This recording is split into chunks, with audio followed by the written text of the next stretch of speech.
बिस्मिल्लाहिर्रहमानिर्रहीम, अस्सलाम वालेकुम। मैं असदुल्ला खान हूँ। आज का दिन निहायत अहम है। पाकिस्तान में आइंदा चंद दिन में, चंद महीनों में क्या होने जा रहा है, इसका काफी हद तक जो अंदाजा है वो आज हो जाएगा।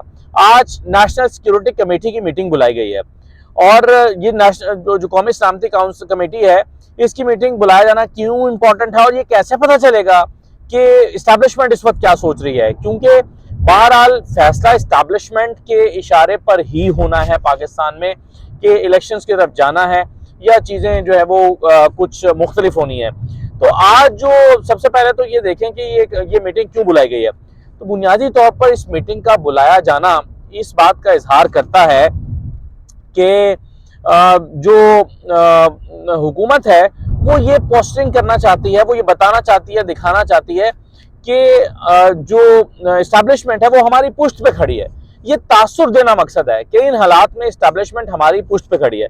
अब यहाँ दो ऑप्शंस हो सकते हैं, या तो ये मकसद जो है यानी ये मीटिंग बुलाया जाना ये हुकूमत ने इसलिए से बुलाई है कि इस्टेब्लिशमेंट का पैगाम दे कि अब यानी सबको पैगाम दे कि इस्टेब्लिशमेंट कहाँ खड़ी है। और दूसरा ये भी हो सकता है कि खुद इस्टेब्लिशमेंट ये पैगाम देना चाहती है कि वो कहाँ खड़ी है और इस मकसद के लिए ये मीटिंग बुलाई गई हो।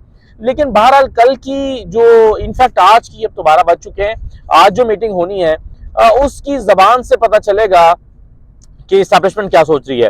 क्योंकि अगर तो उसकी जबान ये होती है कि जो मुल्क में सिक्योरिटी के हालात बहुत ख़राब हैं और मुल्क में अमन अमान की सूरत हाल पर जो है वो ब्रीफिंग्स दी गई हैं और मुल्क में अमन अमान की सूरत हाल पर तशवीश का इजहार किया गया है और अमन अमान की सूरत हाल के लिए कुछ मेजर्स लिए गए हैं, कुछ स्टेप्स लिए गए हैं, तो फिर आप इसको रिलेट करेंगे और मिलाकर देखेंगे सुप्रीम कोर्ट में पेश की जाने वाली उस रिपोर्ट के साथ कि जी मुल्क में हालात सिक्योरिटी के बड़े ख़राब हैं और ये जो मौक़िफ़ इख्तियार किया गया है कि सिक्योरिटी अच्छी नहीं है, सिक्योरिटी के हालात अच्छे नहीं हैं, इलेक्शन इसलिए नहीं हो सकते। तो अगर यही कहा जाता है यहाँ पर भी, इस कमेटी की मीटिंग में भी, तो आप समझ लीजिए कि फिर जो एक सेम पेज है वो बरकरार है।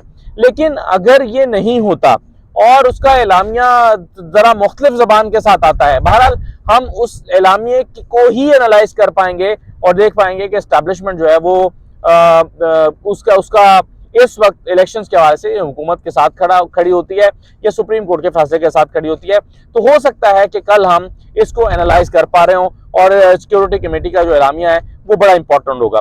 अच्छा, अब आप इसमें ये देख लीजिए कि कुछ लोग इसको मुख्तलिफ तरह से एनालाइज भी कर रहे हैं। मसलन वो ये समझते हैं कि अगर इलेक्शन कमीशन ने ये फैसला दिया है और इलेक्शन कमीशन ने कहा है कि जी हम सुप्रीम कोर्ट के फैसले के साथ खड़े हैं और हम इलेक्शन कराएंगे, और उन्होंने इलेक्शन कमीशन यानी इलेक्शन कमीशन ने अपने जो वो जो शेड्यूल है उस पर अमल दरामद शुरू कर दिया है, तो इसका मतलब यह है कि इस्टेब्लिशमेंट यही चाहती है। यानी एक नुक्ता नज़र यह है, क्योंकि कहा जाता है कि पिंडी से फैसला होता है तो इलेक्शन कमीशन उसके ऊपर अमल करती है और कहा जाता है कि चीफ इलेक्शन कमिश्नर तो उन्हीं के आदमी वहीं से आए। ये जनरल परसेप्शन है, एक तासुर आम है। तो इसका मतलब क्या ये लिया जाए कि अगर चीफ इलेक्शन कमिश्नर ने कह दिया है कि हम इलेक्शंस कराने जा रहे हैं, तो इसका मतलब तो सीधा सीधा यह है कि वो खुद से इंडिपेंडेंटली तो कोई फैसला कर नहीं सकते, तो ये उन्होंने ही कहा होगा, तो उन्होंने ये फैसला किया है। लेकिन मैं इसको मुख्तलिफ अंदाज में भी देखता हूँ। इस पर मेरी राय यह है कि इलेक्शन कमीशन के पास तो कोई हल ही नहीं था, इलेक्शन कमीशन के पास कोई चारा ही नहीं था, उन्होंने तो यही करना था जो किया है। यानी फर्ज कीजिए इलेक्शन कमीशन ने इलेक्शन नहीं कराने, फिर भी पहले मरहले में उन्होंने यही करना था, यही ऐलान करना था और बताना था कि हम सुप्रीम कोर्ट के मुताबिक इलेक्शन करने जा रहे हैं। वो अलग बात है कि कुछ वक्त के बाद, कुछ दिन के बाद या 11 तारीख को वो कहेंगे जी देखिए हमने तो इलेक्शन कमीशन ने यानी सुप्रीम कोर्ट के फैसले पर फौरन अमल दरामद शुरू कर दिया था, हमने उनकी बात मान ली थी, हम इलेक्शन के हमने शेड्यूल भी बहाल कर दिया था, लेकिन अब क्या करें, ना हमें सिक्योरिटी मिल रही है, ना हमें पैसे मिल रहे हैं, तो हम क्या करें और कैसे इलेक्शन कराएं। तो ये आने वाले, अगर ये कोई गेम डलनी है, ये वारदात होनी है, तो ये आने वाले दिनों में होनी है। तो इसलिए इलेक्शन कमीशन की इस बयान या ऐलान से कि हम इलेक्शन पे अमल करने जा रहे हैं, इससे हतमी तौर पर ये मकसद नहीं लिया जा सकता या हतमी तौर पर नहीं समझा जा सकता कि पिंडी जो है वो यही चाहता है जो इलेक्शन कमीशन कर रहा है। इसलिए मैं कह रहा हूँ कि आज का दिन बड़ा इंपॉर्टेंट है। अच्छा, एक और चीज ये हुई है कि एक तो मैंने जैसा कि कहा कि नेशनल सिक्योरिटी मीटिंग बुलाने का भी एक खास मकसद है और उससे एक पैगाम देना मकसद है, साथ ही साथ एक खबर आज चलवाई गई है। खबर यह चलवाई गई है कि पीडीएम में जो पीडीएम में शामिल जमातें हैं उन्होंने अपने कागजात नामजदगी वापस लेने का फैसला कर लिया है। अच्छा, ये खबरें अब टीवी पे चली हैं आज कि वो कागजात नामजदगी वापस ले रहे हैं और बाइकआउट करेंगे। ये मैं आपको बता दूं, जिस जमात का नाम नून लीग है और जिस जमात का नाम पीपल्स पार्टी है, ये कभी बाइकआउट में नहीं जाएंगे, ये कभी बाइकआउट नहीं करेंगे, क्योंकि इन्हें पता है कि अगर बाइकआउट करेंगे तो फिर इमरान खान आ जाएगा और फिर जो इनके साथ होगा, और जिस तरह से फिर ये जीरो अपनी प्रेजेंस के साथ पार्लियामेंट में रह जाएंगे, तो ये वो कभी नहीं करेंगे बाइकआउट। कभी नून लीग और पीपल्स पार्टी कभी बाइकआउट कर ही नहीं सकते, क्योंकि उनके अंदर बहुत से लोग सियासी ज़हन रखने वाले हैं। पीपल्स पार्टी के बारे में तो आप सोच भी नहीं सकते कि वो बाइकआउट करेंगे। आपको याद है बेनजीर का जब कत्ल हुआ था, उस वक्त भी नून लीग के जज्बाती हो गया था, बाइकआउट कर रहे हैं। पीपल्स पार्टी का कहा कि ओ हेलो, कौन सा बाइकआउट, इलेक्शन लड़ेंगे, मोहतरमा की शहादत हुई है, अलग बात है, इलेक्शन में जाएंगे, और फिर नून लीग को भी इलेक्शन में जाना पड़ा। तो बाइकआउट तो ये कभी नहीं करेंगे। तो फिर इसका क्या मकसद है? ये जो खबरें चलवाई गई हैं, इसका क्या मकसद है? इसका मकसद इस्टेब्लिशमेंट के ऊपर दबाव डालना है। पहले भी इस्टेब्लिशमेंट को ये पैगाम देते रहे हैं कि जनाब, अगर आपने हमारी बात नहीं मानी या हमें जबरदस्ती इलेक्शन में धकेला तो हम फिर बॉयकॉट कर देंगे और फिर आप चला के दिखाएं मुल्क को। तो ये दबाव और धमकी वो पहले भी देते रहे हैं, दबाव डालते रहे हैं, और एक मरतबा फिर ये इस्टेब्लिशमेंट को पैगाम दिया है कि जनाब, सुबह जब आप नेशनल सिक्योरिटी मीटिंग में आ रहे हैं तो आप ज़हन में रखिएगा कि अगर हमारे मुताबिक चीजें नहीं होंगी तो हम फिर इलेक्शन नहीं लड़ेंगे, हम इलेक्शन से बॉयकॉट कर देंगे। तो ये एक पैगाम जो है ये यहाँ से देना मकसद हो सकता है इस तरह की खबरें चलवाने का। लेकिन जहन में रहे कि ये कभी नहीं होगा कि अगर इलेक्शन में उतरना पड़े। बल्कि आज मरियम ने ये बयान भी दिया था, मरियम नवाज ने, उन्होंने कहा कि जी हम इलेक्शन में उतरेंगे, पूरी ताकत से उतरेंगे और जीत के भी दिखाएंगे। तो उसके बाद ये खबरें चलवाना, ये मुझे नहीं लगता कि इसमें अमली तौर पर कोई इम्कान मुझे दिखाई देता है कि इलेक्शन का बाइकआउट करेंगे। अब शहबाज शरीफ साहब जो हैं, ये उनके इम्तहान का वक्त शुरू हो चुका है। शहबाज शरीफ साहब को फट्टे पे चढ़ाने की पूरी कोशिश की गई है।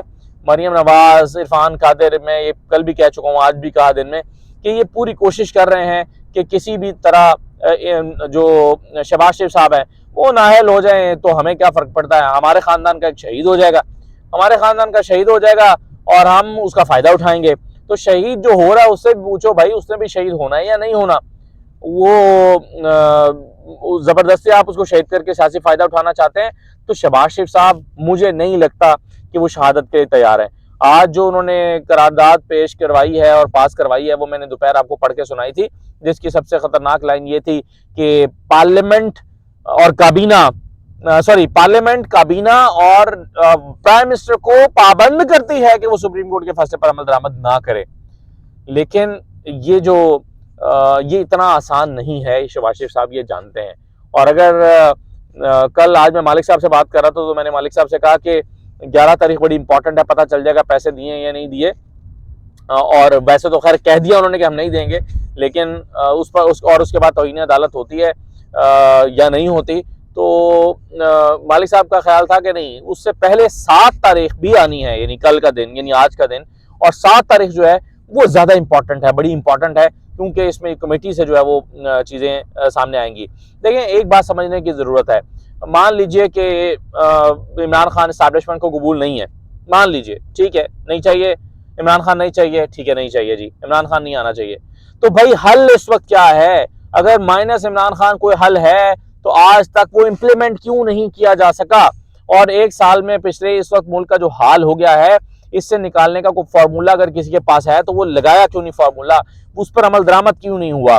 ऐसा लगता है कोई अल्टरनेटिव नहीं है, कोई अल्टरनेटिव नहीं है। और जब कोई अल्टरनेटिव नहीं है तो फिर महज जिद और अना के सहारे पे आप चल रहे हैं कि जी इमरान खान को नहीं कबूल करेंगे और इसकी कोई भी कीमत अदा करनी पड़े। इस वक्त अमली तौर पर लगता है कि ऐसा ही चल रहा है।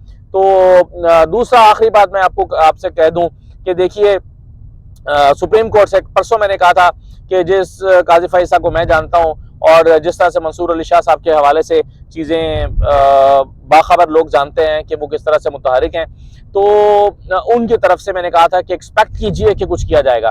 लेकिन 2 दिन हो गए, कुछ नहीं हुआ। 2 दिन पहले 6 रुकनी बेंच ने बैठ के काजी फैज़ साहब के पैसे को उड़ा दिया था, 2 दिन में कुछ नहीं हुआ। अब आज का दिन इस हवाले से बड़ा इंपॉर्टेंट है। या तो सुप्रीम कोर्ट में कोई कोई चीज होगी, ठीक है। और अगर कुछ हुआ तो आप समझ लीजिए कि एक नई चाल आ गई है, एक नई चीज हो गई है। और अगर नहीं होता तो इसका मतलब है कि हवाओं का रुख जो है वो बदल रहा है। तो देखिए क्या होता है। और आज का दिन जब खत्म होगा, आज जुम्मे का दिन जब खत्म होगा तो अंदाजा होगा कि चीजें किस तरफ को जा रही हैं। इजाजत दीजिए, अल्लाह हाफिज।